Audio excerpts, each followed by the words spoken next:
Andre was 37 years old, earned a steady $46,000 a year as a delivery driver for a major logistics company, and believed, with the simple faith of a good man, that he was building a life. He wasn't building a mansion or a stock portfolio. He was building something far more important. He was building a home with his wife, Felicia. Their two-bedroom apartment on Clinton Avenue in Newark wasn't glamorous, but its $1,650 monthly rent was a fortress of stability he'd built with 10-hour shifts and calloused hands. Every bill was paid on the 5th of the month without fail.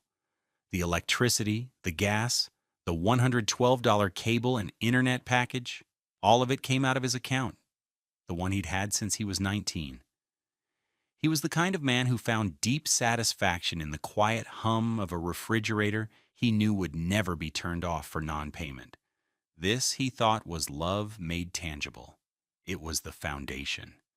He had no idea he was the only one living in the house he was building. The woman he shared it with was merely a tenant, waiting for a better offer to come along. The devastation arrived on a Tuesday, carried in his own two hands. It was their third wedding anniversary. He'd finished his route early, a rare gift. And on the way home, he'd stopped at a small floral shop on Springfield Avenue. He spent $32 on a bouquet of stargazer lilies, Felicia's favorite. It was an extravagance on his budget, the equivalent of 4 hours of overtime, but the thought of her smile made the cost feel trivial. The rain had started, a fine, misty drizzle that beaded on the clear plastic wrapping the flowers. He remembered feeling a surge of uncomplicated happiness as he climbed the 3 flights of stairs to their apartment, 3B. He balanced the flowers in one arm, fumbling for his keys with the other, when he heard voices from inside. The door was slightly ajar, maybe an inch, probably because the latch didn't always catch. He heard Felicia's voice, and then the sharp, familiar tones of her mother, Carol. He smiled to himself. Carol was visiting. Good. She could see the flowers, too. He paused, his hand hovering over the door, wanting to wait for a lull in the conversation to make his grand entrance. It was a pause that would shatter his world. What have you done to make him feel like this is a good idea for you? Have you considered how this might affect your relationship with your husband? We want to hear your story. If you've ever felt underestimated in a relationship, let us know in the comments below. Their life, to Andre, was a collection of quiet, comfortable routines. He was the steady rhythm, the predictable beat. He woke up every weekday at 5:15 a.m., the alarm on his $45 Casio digital watch beeping softly so as not to wake Felicia. He'd slide out of their shared queen bed, a $700 mattress set they'd bought 2 years ago, and pad into the kitchen. The floor was cool linoleum, a cheap imitation of hardwood. There he'd start the coffee, using the $80 Mr. Coffee machine he'd gotten her for Christmas. He'd pack his own lunch, usually leftovers from the dinner he'd cooked the night before, into a worn blue cooler bag.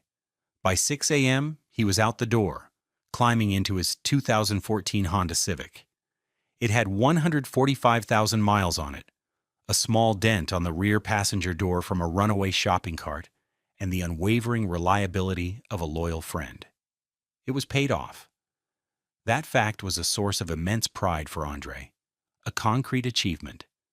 He drove the 7 miles to the distribution center, listening to the morning talk radio, feeling a sense of purpose. He was a provider. He kept the lights on.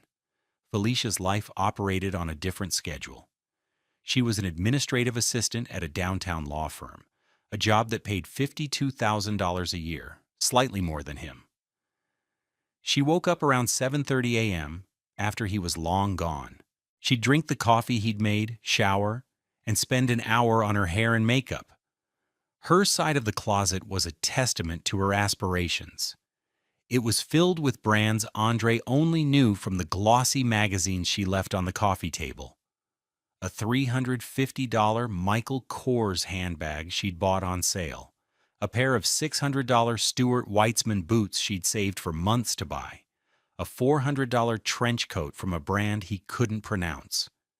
His side of the closet held his work uniforms, a few pairs of jeans, and one gray suit he'd bought for $250 for their wedding. When he came home around 5:30 p.m., tired and smelling of diesel fumes and cardboard, the first thing he did was start dinner. He was the cook. He found a simple joy in turning a pound of ground beef and a box of pasta into a meal. Felicia would usually arrive an hour later, stepping into the apartment with a sigh, dropping her expensive bag on the chair. What's that smell?" she'd ask, not unkindly, but with a note of something he could never quite place. It wasn't disgust, more like evaluation. "Just browning some onions for the sauce," he'd say, stirring the pan with a wooden spoon. She would come over, peer into the pot, and nod. "Smells hearty." It was her word for his cooking. Not delicious, not amazing, hearty. It was a compliment that felt like a judgment, a verbal pat on the head for the simple, working man. Their evenings were spent on the couch, a gray sectional they'd bought on a payment plan from a local furniture store for $1,200. She'd scroll through her phone, looking at influencers in Paris or Dubai, their lives a galaxy away from this apartment in Newark. He'd watch a basketball game, the volume low. He'd rub her feet, her skin soft from the $40 lotion she used. He loved these small acts of service. They were his language. He'd fix the leaky faucet under the sink with a $15 wrench and a YouTube video. He'd assembled every piece of their IKEA furniture. He'd been the one to negotiate with the landlord to get a new air conditioning unit when the old one died last summer. The lease, the utility accounts, the internet bill, it was all in his name. It had just been easier that way when they first moved in. He had the better credit score, the longer employment history. He saw it as a responsibility, a way of protecting her. He had no idea it would one day become his only weapon. The cruelty wasn't overt. It was 1,000 tiny paper cuts, small dismissals, and subtle condescensions that, over time, were meant to bleed him of his self-worth. It often came disguised as concern, especially when her mother, Carol, was involved. Carol lived in a pristine, $650,000 colonial in Montclair, a world of manicured lawns and quiet, tree-lined streets that felt miles, not minutes, away from their life in Newark. Carol would visit every other Sunday. She would walk into their apartment, and her eyes would do a slow, sweeping inventory as if she were inspecting a property for flaws. She'd run a finger over the bookshelf, checking for dust. "Felicia, darling, this place is cozy," she'd say, the word cozy, landing like an insult. "But don't you feel a bit cramped? When I was your age, your father and I were already looking at houses." Andre, standing in the kitchen doorway, would offer her a drink. "Can I get you some water, Carol? Or iced tea?" She'd give him a tight, polite smile. "Water would be lovely, Andre. Bottled, if you have it." They didn't. He'd pour her a glass from the Brita filter, a $30 pitcher he kept filled in the fridge. He could feel her watching his every move. The conversations always circled back to the same themes: money, status, and Andre's perceived lack of ambition. One Sunday, he came into the living room after taking out the trash. Felicia was showing her mother a picture on her phone. "Look, Mama, this is Jessica's new place in Jersey City, right on the water." Carol leaned in, her glasses perched on her nose. "Oh, lovely. That must have cost a fortune. What does her husband do again?" "He's in finance," Felicia said, her voice a little too bright. "A portfolio manager or something." Carol sighed, a theatrical sound. She looked over at Andre, who was now pretending to be interested in the sports section of the paper. That must be nice, to not have to worry. She then turned her gaze directly to him. "Andre, have you ever thought about doing something else? That driving job must be so taxing on your body, all that lifting." It's a good job, Carol, Andre said, his voice even. Good benefits pension. It's steady. Steady? Carol repeated, as if tasting a foreign word. Yes, I suppose it is. But a man needs more than steady. He needs to climb. Felicia has so much potential. She needs a partner who can climb with her, not just hold the ladder. Felicia would shift uncomfortably on the couch. Mama, please. I'm just saying what's true, dear, Carol would reply, patting her daughter's hand. You have to think about the future. You settled? We both know it. But it doesn't have to be a permanent settlement. Andre would fold his newspaper, the words on the page blurring. He'd stand up. I'm going to go get a start on dinner. He would retreat to the kitchen, the one place that felt like his territory. He'd hear their voices drop to a murmur, the cadence of conspiracy. He would turn on the faucet, the sound of the running water a weak attempt to drown them out. He told himself it was just a mother being protective. He told himself it was her issue, not Felicia's. He had to believe that Felicia saw him, saw his effort, saw the love in his steady, reliable hands. He clung to that belief like a lifeline. The phone calls were worse. Felicia would often talk to her mother while she thought he was in the shower or had his headphones on. But sometimes he'd catch snippets. He'd walk into the bedroom to grab a pair of socks and hear Felicia's side of the conversation. I know, Mama, I know. It's fine for now. A pause. No, of course he doesn't have a plan for that. His plan is to drive that truck until he's 65. Another pause. I don't know. I just try not to think about it. He would quietly back out of the room, his heart a cold, heavy stone in his chest. Fine for now. The words echoed. His life, his work, his love. It was all just a temporary placeholder for her. A port in a storm until a better ship came into harbor. The most cutting moment before the final one came after his company's annual awards dinner. It was a modest affair at a local banquet hall.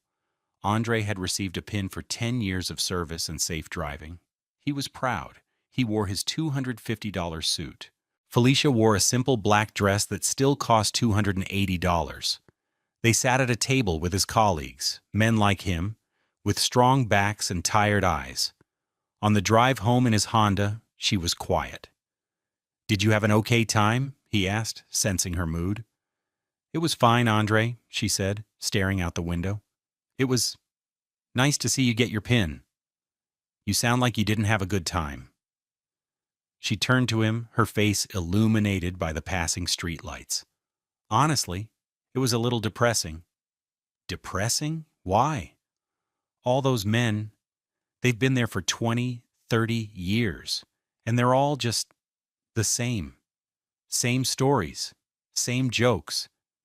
Is that what you want? To be sitting at that same table in 20 years? Getting another pin? The question hung in the air, thick and suffocating. I have a good job that provides for us, Felicia. I'm proud of what I do. I know you are, she said, and the condescension in her voice was sharper than ever before. That's the difference between you and me. You're proud of this. I want more. I thought you would want more too. For me. He didn't know what to say. He just kept his eyes on the road, his hands gripping the steering wheel. He felt a chasm opening between them. A vast, dark space he had no idea how to cross. He had thought they were building a bridge together. Now he realized she had been dismantling it, plank by plank, for years. He just hadn't been willing to see it. He told himself they were just having a bad night. He told himself she was just stressed from work. He made excuses for her because the alternative was too painful to consider. He had no idea how wrong he was. And so he stood there, outside apartment 3B, on a rainy Tuesday at 6:47 p.m., holding a $32 bouquet of stargazer lilies. The plastic wrap was cool and damp against his fingers. He could smell the sweet, heavy fragrance of the flowers mixing with the scent of rain on the old wooden door. Through the 1-inch gap, he could see a slice of their living room, the edge of the gray sectional, the floor lamp casting a warm yellow glow. It looked peaceful. It looked like home. Inside, he heard Carol's voice, sharp and clear. "I'm just asking you, Felicia, is this it? Is this the life you imagined for yourself?" There was a pause. Andre's breath caught in his throat. He should push the door open. He should walk in, smiling, and present the flowers, shattering the tension with his simple, loving gesture. But his feet were rooted to the worn hallway carpet. "It's not what you think, Mama," Felicia said, her voice lower, softer, weary. "Oh, I think it is," Carol pressed on. "I see him. He's a good man. I'm not saying he isn't. He's reliable, like a good appliance. But he has no fire, no ambition. You are a thoroughbred, Felicia, and you've hitched yourself to a plow horse." Andre felt his knuckles go white as he gripped the flower stems. A plow horse. That's what they thought of him. Strong, dumb, and useful for tilling someone else's field. "Mama, stop!" Felicia pleaded. But her protest was weak, a paper shield against a battering ram. "I won't stop. I'm your mother. I see you. I see the light going out of your eyes. Every time I come here, it's a little dimmer. You're settling. You're shrinking yourself to fit into this little life, in this little apartment, with this simple man. Do you think that makes me happy?" A long silence stretched. Andre could hear the ticking of the clock on the cable box. He could hear the rain tapping against the window pane. He held his breath, waiting for Felicia to defend him, to defend them, to tell her mother that she was wrong, that their life was full of love, that his steadiness was a strength, not a weakness. He prayed for her to say something, anything. And then she spoke, and her words were not a defense. They were a confession, a quiet, devastating surrender. "You know, when he asked me to marry him," Felicia began, her voice barely a whisper, thick with a sorrow that was all for herself. "We were at that little Italian place downtown. He had the ring. He was so nervous. His hands were shaking. And for a second, just a second, I thought about saying no." Andre's heart stopped.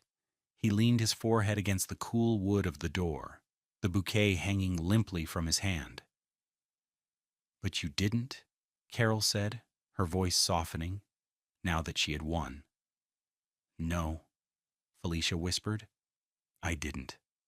I thought about the rent, and my student loans, and how tired I was of struggling. He was so safe. So I said yes." She took a shaky breath, and the next 4 words were the nails in the coffin of Andre's marriage. "I wish I'd said no." Time seemed to warp. The hallway stretched into a long, dark tunnel. The voices inside faded into a dull roar. The only thing that felt real was the slick plastic in his hand and the crushing weight in his chest. He wished he'd said no. She had built their entire 3-year marriage on a foundation of convenience and regret. His love, his work, his protection. It wasn't a home to her. It was a shelter. And she was tired of the rain. Slowly, carefully, Andre took a step back, then another. He moved with the silence of a ghost, his work boots making no sound on the carpet. He turned and walked down the 3 flights of stairs, his legs feeling like lead. He didn't run. He didn't make a sound. The rage and the pain were so immense, so absolute, that they had become a strange, cold calm.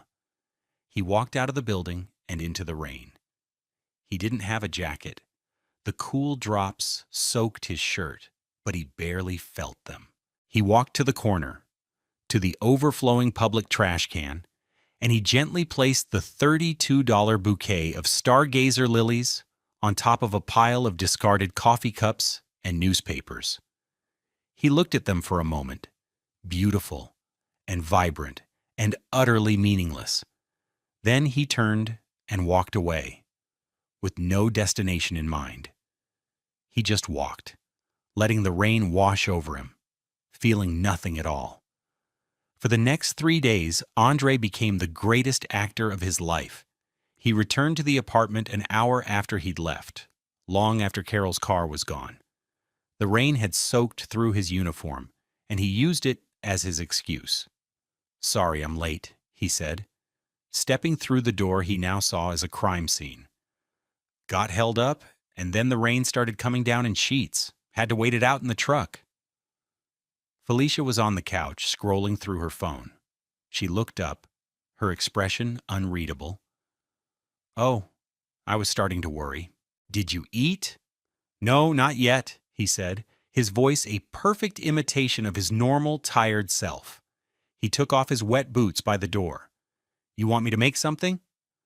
"I already ate. I had some leftover chicken," she said, her eyes already back on the glowing screen of her $1,200 iPhone. There was no mention of her mother's visit, no hint of the conversation that had detonated his entire reality. To her, it was just another Tuesday. To him, it was the end of the world. He said he was too tired to eat and went to take a shower. He stood under the hot water for 20 minutes, his back to the spray, and let the water mix with the silent tears streaming down his face. He made no sound. He felt the grief as a physical pressure, a hand squeezing his heart. But underneath the grief, something else was taking root. A cold, hard resolve. She had called him a plow horse. She thought he was simple. She had made a critical mistake. The next day, Wednesday, he went to work and performed his duties with robotic precision. He lifted boxes, scanned packages, and drove his route. But his mind was somewhere else entirely. During his lunch break, he sat in the driver's seat of his truck in a parking lot and pulled out the folder he kept in his glove compartment. It contained all their important documents. The lease for apartment 3B, a 12-page document he had read and signed himself. His name, Andre Williams, was the sole name on the line marked lessee. Felicia was listed only as an occupant. He read the clause about lease termination. 60 days notice required, or a penalty equal to 2 months' rent. The penalty was $3,300. He could afford it. It would hurt, but it was a price he was willing to pay for his freedom. He then pulled out the utility bills. The electric bill, averaging $95 a month. The gas bill, around $50. The internet and cable, $112. All of them were in his name, linked to his bank account for automatic payment. He had set it all up to make her life easier. He'd wanted to be the man who handled things, so she wouldn't have to worry. The irony was a bitter pill. He had built the cage, and now he was simply going to walk out and lock the door behind him. On Thursday, he called in sick to work for the first time in 3 years. He told Felicia he had a stomach bug. She seemed annoyed, her sympathy cursory. "Well, try to rest," she said as she left for work, her $350 handbag slung over her shoulder. "I have a big meeting today, so I can't be late." The moment her car pulled away, Andre went into action. He didn't pack his clothes or personal belongings. He packed his strategy. He sat at their small kitchen table, a $200 set from Wayfair, and made a list on a yellow legal pad. 1. Landlord, give notice. 2. Electric company, schedule service termination. 3. Gas company, schedule service termination. 4. Internet/cable, schedule service termination. 5. Bank, change automatic payments. 6. Find a new place. He spent the morning making calls. He spoke to the property management company first. A woman named Brenda answered. He explained that he needed to break his lease. He was calm, polite, and firm. "We require 60 days' notice, Mr. Williams," Brenda said, her voice businesslike. I understand, Andre replied. I'm aware of the 2-month penalty. I'm prepared to pay that. I need to be out by the end of the month. That's 10 days from now. There was a pause. That's highly unusual. Is there an issue with the apartment? No, the apartment is fine. My circumstances have just changed unexpectedly. He arranged to come in the next day, Friday, to sign the paperwork and pay the $3,300 penalty. He would use his emergency savings, a fund he'd been building for years, $50 at a time. It was meant for a house down payment. Now it was his escape fund. Next, he called the utility companies. He scheduled the service terminations for the last day of the month. In each call, he was asked if the new tenant would be starting service. I'm not sure, he said, his voice a flat line of feigned ignorance. You'll have to speak with the other occupant of the apartment about that. Her name is Felicia Williams. He made sure they had her name and the address. That evening, when Felicia came home, he was on the couch, pretending to watch TV. He had a glass of water and some crackers next to him, playing the part of a sick man. How are you feeling? She asked, dropping her keys in the ceramic bowl by the door. A little better, he lied. Just weak. She nodded, already distracted. Good. My meeting went well. My boss thinks I might be up for a promotion in the spring. That's great, Felicia, he said, and the words felt like ash in his mouth. He was watching a stranger, a woman who looked like his wife, but was someone else entirely. He watched her move around the apartment that would soon be her problem. He watched her open the fridge he kept stocked, drink the filtered water he provided, and connect to the Wi-Fi he paid for. She had no idea what was coming, and he felt nothing. No guilt, no anger, just a profound and chilling emptiness. The plow horse was about to leave the field. What's the most strategic move someone can make when they know they're being taken for granted? Share your thoughts in the comments. We're interested to hear what you think is the best way to handle a situation like this. Friday was the day of preparation. Andre woke up at his usual 5:15 a.m. He told Felicia he was feeling well enough to go back to work. As he drove his Honda toward the distribution center, he didn't go to work. Instead, he drove to a small, independent storage facility in a neighboring town. He paid $120 in cash for a 10 by 10 unit for 1 month. He received a key and a gate code. Then he went to the property management office, a small, sterile space in a downtown building. He met with Brenda. She was a no-nonsense woman in her 50s with a kind but professional demeanor. He signed the lease termination agreement and wrote a check from his savings account for $3,300. As he handed it to her, she looked at him with a glimmer of sympathy. I hope everything is all right, Mr. Williams. You've been a model tenant for 3 years. Thank you, Brenda. Things are just changing, he said. Will Mrs. Williams be signing a new lease? She asked. Andre paused. This was the critical moment. I'm not sure what her plans are. My legal obligation to this apartment ends at midnight on the 31st. I imagine you'll be in touch with her to discuss her options. He kept his tone neutral, as if discussing a business transaction. He was simply a lessee ending his contract. What happened to the other occupant was not his legal concern. He knew, however, that the company would require her to reapply, and without his income and credit score, and with the rent likely increasing for a new lease, she would be in a very difficult position. He spent the rest of the day acquiring supplies.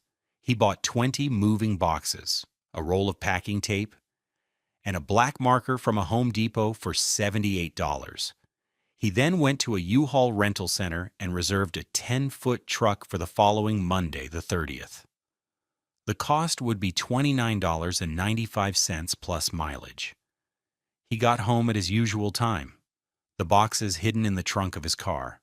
Felicia was in a good mood. Her boss had praised her work. She suggested they order takeout to celebrate. I'm not sure my stomach is ready for that, he said, maintaining his cover. You go ahead, I'll just have some toast. Oh, come on, Andre, live a little, she said playfully, nudging his shoulder. Let's get that Thai place you like. He looked at her, at this woman who could so easily compartmentalize her life. She could tell her mother she wished she'd never married him, and then, days later, suggest they share a meal as if nothing had happened. The casual cruelty of it was breathtaking. Okay, he said, his voice quiet. Thai sounds good. They ate dinner sitting on the couch, watching a show she liked. He ate his Pad See Ew, the noodles feeling like cardboard in his mouth. He answered her questions. He laughed at the right moments. He was a ghost in his own life, simply waiting for the moment he could finally disappear. On Saturday and Sunday, he began the silent process of packing.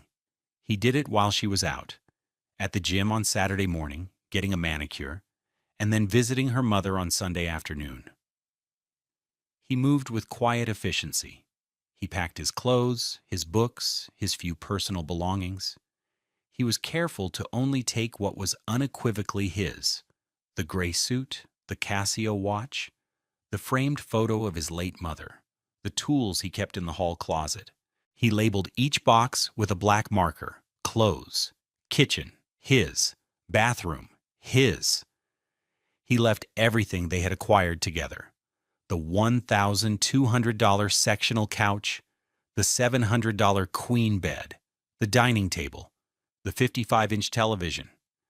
He had paid for most of it, but he didn't care. They were just things. He wanted nothing that would remind him of this life. He moved the packed boxes into the back of his Honda Civic, making multiple trips to the storage unit he'd rented. The apartment slowly began to look emptier, but in a way that wasn't immediately obvious. A few books gone from the shelf, a missing jacket from the hook by the door, small voids. Felicia, wrapped up in her own world, noticed nothing. By Sunday night, his entire life was reduced to 10 cardboard boxes in a storage unit and a small duffel bag with a few days' worth of clothes hidden in the trunk of his car. He had found a small furnished room for rent on Craigslist in a quiet neighborhood on the other side of the county. It was $600 a month, all utilities included. He had met the owner, an older man named George, and paid the first month's rent and a security deposit in cash. He was ready. All he had to do was survive one more night. That night, lying in bed next to Felicia, he stared at the ceiling. He could hear her soft, even breathing. She was asleep, untroubled, secure in the world he had built for her. He felt a final, fleeting pang of sadness, not for the loss of her, but for the loss of the dream he had believed in, the dream of a shared life, of a partnership. It had all been an illusion. He closed his eyes and waited for the dawn. He waited for the moment the plow horse would finally break the harness and walk away. Monday, October 30th, arrived with a crisp, clear sky. It was the day of the strike. Andre woke at 5:15 a.m. as always. He went through the motions of his morning routine for the last time in this apartment. He showered, dressed in his work uniform, and looked at his own reflection in the bathroom mirror. The black man staring back at him looked tired, but his eyes held a new, hard clarity. The soft, accommodating man was gone. Felicia was still asleep when he left. He didn't look at her.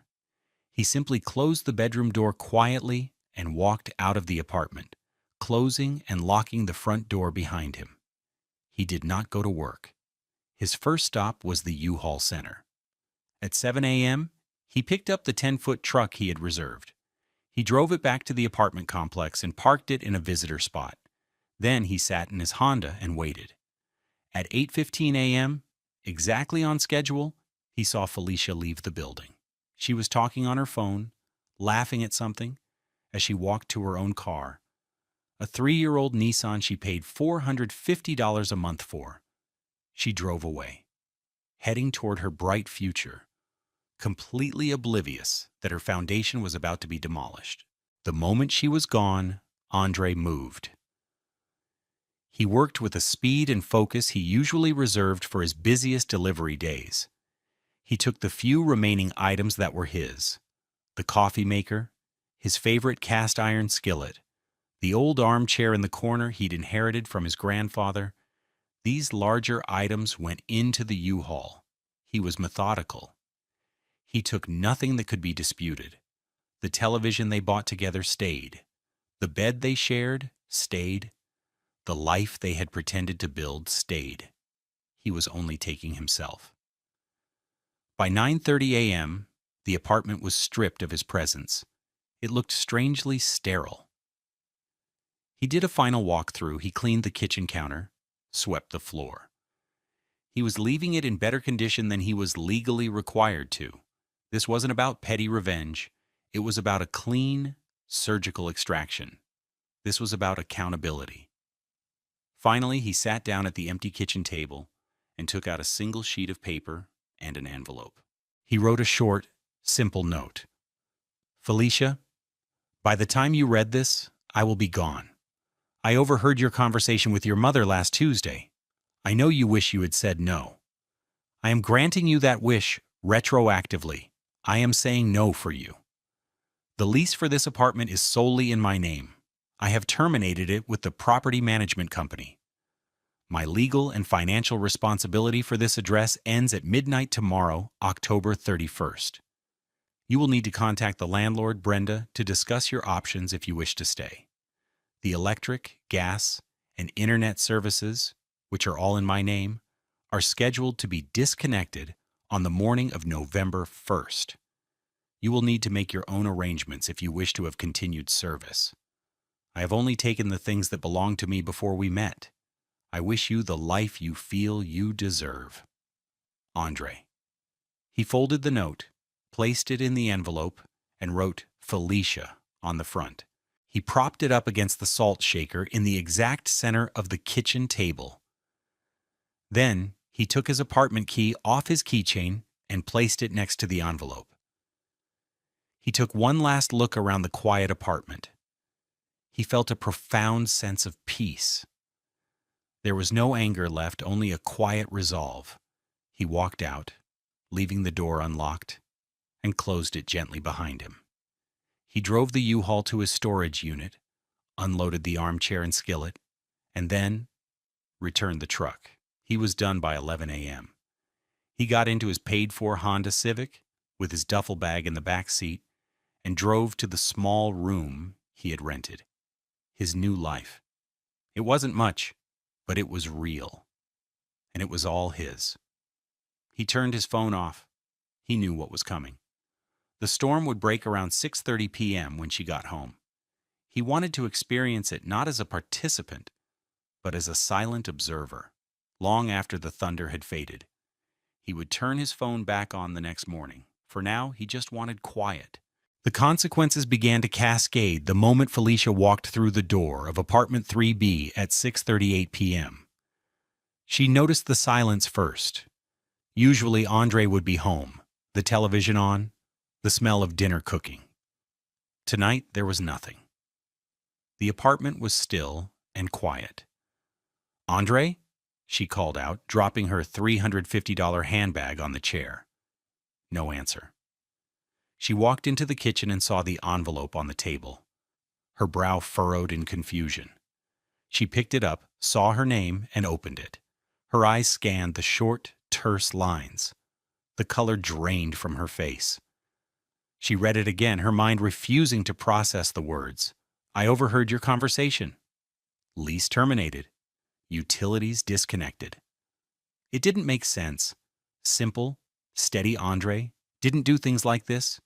He was the plow horse. Plow horses didn't just walk away. Her first reaction was disbelief, then a flash of anger. How dare he? She pulled out her iPhone and dialed his number. It went straight to voicemail. Andre, call me. I just read your ridiculous note. This isn't funny. Whatever you think you heard, you're wrong. Call me right now. Her voice was sharp, commanding. She tried again. Straight to voicemail. Andre, I swear, if you don't pick up this phone, you're going to regret it. You can't just walk out. We have a life together. You have responsibilities." She paced the apartment, the letter trembling in her hand. She looked around and began to notice the small, empty spaces. His worn armchair was gone. The coffee maker was missing. His jackets were gone from the closet. Panic began to set in, cold and sharp. This was real. She called her mother. "Mama, Andre's gone," she said, her voice cracking. "What do you mean, gone?" Carol asked. Felicia read her the note. There was a long silence on the other end of the line. "Well?" Carol said finally, her voice betraying a hint of shock. "I didn't think he had it in him." "What am I supposed to do?" Felicia cried. "The lease, the bills, everything's in his name. It says the power is going to be shut off." "Don't panic, darling," Carol said, but her voice lacked its usual commanding tone. "He's probably just trying to scare you. He'll come back. A man like that always comes back. He has nowhere else to go." But Andre didn't come back. The next morning, Tuesday the 31st, Felicia woke up in the empty bed feeling a deep sense of dread. She called Andre's phone a dozen more times. Each call went to voicemail, her messages growing more frantic, cycling from anger to pleading. "Andre, please, we can talk about this. Whatever you heard, it was just me venting to my mother. It didn't mean anything. Please come home. This is insane. You left me with all these bills. You can't do this to me. It's illegal. Baby, I miss you. The apartment is so empty without you. I'm sorry. Whatever I said, I'm sorry. Just please call me." At 10 a.m., she got a call from an unfamiliar number. It was Brenda from the property management office. "Mrs. Williams?" Brenda's voice was polite but firm. "I'm calling to follow up on the lease termination for apartment 3B. As Mr. Williams has vacated and his lease ends at midnight tonight, I need to know your intentions. Do you plan to vacate the premises, or would you like to apply for a new lease?" "A new lease?" Felicia stammered. "Yes. The rent for a new one-year lease on that unit will be $1,800 per month. You'll need to fill out an application. We'll run a credit and background check. And you'll need to provide a security deposit of $2,700 plus the first month's rent upon signing." Felicia's head spun. The rent was going up by $150, and she needed to come up with $4,500 immediately. I can't do that right now." "I understand," Brenda said, her tone unsympathetic. "In that case, we will need you to vacate the apartment by noon tomorrow, November 1st, so we can prepare it for the next tenant. If you fail to do so, we will have to begin eviction proceedings." The word eviction hung in the air. Felicia felt sick. She hung up the phone and immediately called her mother, sobbing. "Mama, they're going to evict me. I have to be out by tomorrow. And the rent is more. I need to come up with almost $5,000. "Now calm down, Felicia," Carol said. "That's ridiculous. Let me call them." An hour later, Carol called back, her voice strained. "They won't budge, and they said they won't accept me as a co-signer unless I'm also living there. Darling, I can't give you $5,000 right now. Your father's medical bills, the property taxes, we just don't have it liquid." The final blows came the next morning. At 9:02 a.m. on November 1st, the lights flickered and went out. The Wi-Fi died. The apartment was plunged into a cold, silent twilight. The power was gone. A few hours later, a notice was taped to her door. A bright orange sticker from the gas company, stating that service had been suspended for a change in account holder. She had no electricity, no heat, no hot water, and no internet. She was a stranger in a cold, dark apartment filled with furniture she couldn't move and responsibilities she couldn't handle. The safe, stable world Andre had built around her had been dismantled in less than 72 hours, and she was left alone in the wreckage. 1 year later, Andre sat in the driver's seat of his own van, a 2018 Ford Transit he had bought for $18,500 in cash. The engine hummed with a steady, reliable rhythm. The side of the van was painted with a simple, professional logo: A. Williams Courier and Delivery. Reliable, on time. Every time. He had spent the first few months after leaving living in that small, rented room, working his old job and saving every single penny. He worked overtime shifts, weekends, holidays. He ate simple meals and lived a monastic life. The $46,000 salary that Felicia and her mother had scorned became his engine of liberation. He saved nearly $20,000 in 8 months. It was the hardest he had ever worked in his life, but for the first time, he was working for himself, for his own dream. He'd quit his old job 2 months ago and started his own business. He began small, with contracts for local bakeries delivering wedding cakes and florists delivering large arrangements. His reputation for being meticulous and reliable, the very qualities Felicia had dismissed as uninspiring, made him invaluable. Word spread. Now he had a regular contract with a local art gallery, transporting delicate paintings, a job that required trust and a steady hand. He was making more money than before, but that wasn't the point. The real profit was the quiet pride he felt at the end of each day. He was building something again, but this time, he was building it for himself. His phone buzzed. It was a text from Sarah, a woman he had met at a community garden where he volunteered on Sundays. She was a school teacher with a warm smile and kind eyes. Her text was simple: "Thinking of you, hope you're having a good day." He smiled and texted back, "It's a great day. See you Sunday." He had heard through the grapevine what had happened to Felicia. She'd had to move in with her parents, putting most of her expensive furniture into a costly storage unit. The eviction filing had damaged her credit.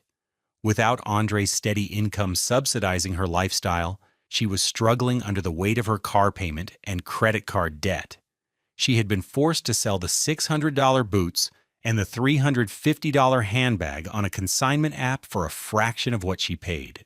She had lost her comfortable apartment and her financial stability. She had gotten the life she deserved. Andre felt no joy in her struggle, only a distant, sad sense of justice.